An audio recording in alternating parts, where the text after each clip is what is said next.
The culmination of one of the biggest fundraising campaigns in human history was revealed to the globe when the Qatar FIFA World Cup began. To get the small Middle Eastern country ready to host the biggest athletic event in history, Qatar's Minister of Finance claimed in 2017 that the country was spending $500 million each week on infrastructure projects, including improvements to roads, hotels, stadiums, and airports. The cost of this World Cup was by far the highest ever. Welcome to Good Lucks, a channel dedicated to inspiring you to expand your mindset, make general life breakthroughs, and realize your full potential to see what life has to offer. The exact cost of FIFA World Cup Qatar cannot be calculated as it was not exactly revealed specifically, but to paint a picture, since the first World Cup was staged in 1930, it has already been established that this one was the most expensive. It was so expensive, it cost more than the last 21 combined, according to some estimates. We'd like to examine the history of the most expensive FIFA World Cup ever in this video. What caused the expenses to be what it was, where the funds came from, and if it was worthwhile. Let's get started. What is the figure?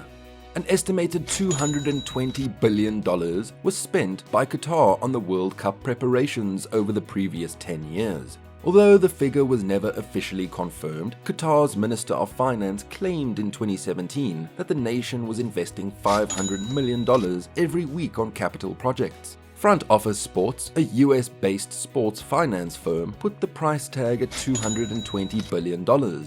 However, Hassan Al-Tawadi, the chairman of the Qatari group in charge of organizing the event, claimed that the country's infrastructure spending since winning the tournament bid topped up around $200 billion.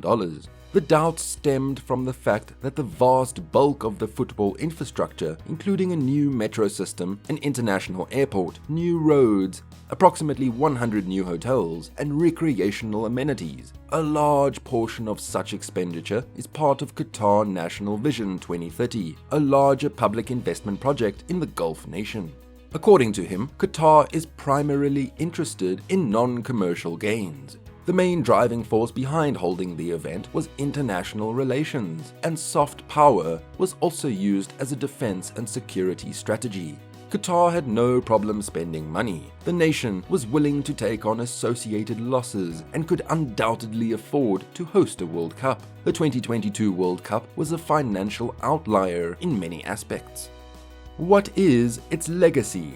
Like all recent World Cups, Qatar 2022 had to deal with the legacy issue, even if it was a financial aberration. This is going with the notion that the competition should have had a significant impact on society as a whole in the nation. One that would have justified the financial expenditure of this magnitude on just 4 weeks of football. For the majority of World Cups, this has been a significant challenge, but there were significant and particular concerns in the case of Qatar. The stadiums were one of the most visible problems. 7 of the 8 sites were entirely new constructions for Qatar 2022. According to the government, the 2.8 million person nation won't require as many major arenas now that the World Cup is gone. Qatar wanted to end the cycle of World Cup hosts having problems with the white elephant situation. So, it was the plan that the remaining 5 stadiums should most likely either be demolished, converted for other uses, or have their capacities drastically decreased. Only 3 stadiums will still be used for sporting events. However, Qatar might use the upgraded facilities to support a bid to host important European championships in the future, such as the Europa League or Champions League. The lives of migrant laborers are the true cost.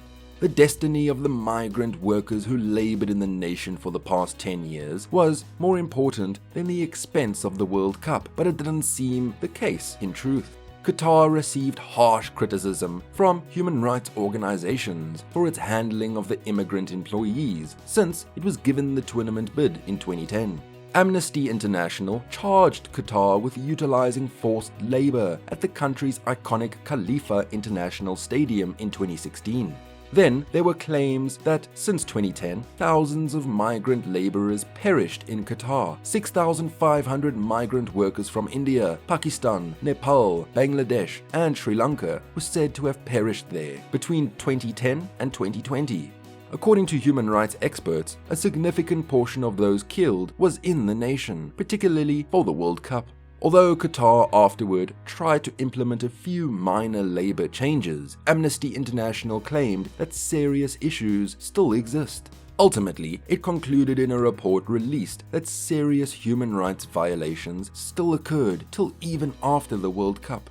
FIFA, once more, is the only one who gains. The only true victors of the event remained FIFA, as it was true for the previous one. According to FIFA's 2022 budget, the World Cup brought around $4.7 billion in revenue. The value of TV broadcast rights was also around $2.64 billion.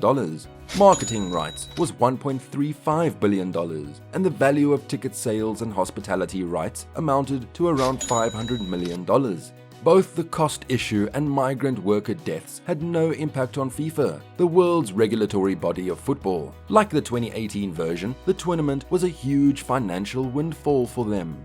The 2022 World Cup revenues for FIFA were much above their projections, as evidence that the World Cup is, for FIFA, about the financial benefit and revenue production to fund its operations across each 4-year cycle. And as expected, Qatar had a similar success story with FIFA. The cost of hosting the tournament may have been high for the host country, but the country had again other benefits that was more than financial in nature. FIFA had the incentive to make the event successful, thus the costs were naturally not a major concern for them either.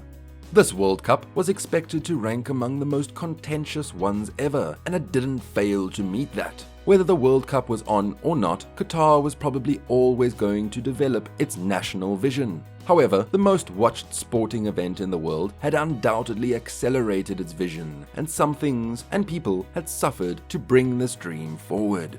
Qatar may not be able to become a major sporting center, but it is not a doubt that the FIFA 2022 World Cup in Qatar was a spectacular event. However, the nation will continue to be a contentious issue in the debate over how far a country should go to host such a renowned event, and whether or not a long history of injustices can be forgotten or overlooked for the sake of a football game. Post any more queries or remarks in the comments area. Click the like and subscribe buttons if you enjoyed the video so that others might view it. To ensure you don't miss any new videos, enable the notification bell as well. I'll see you next time.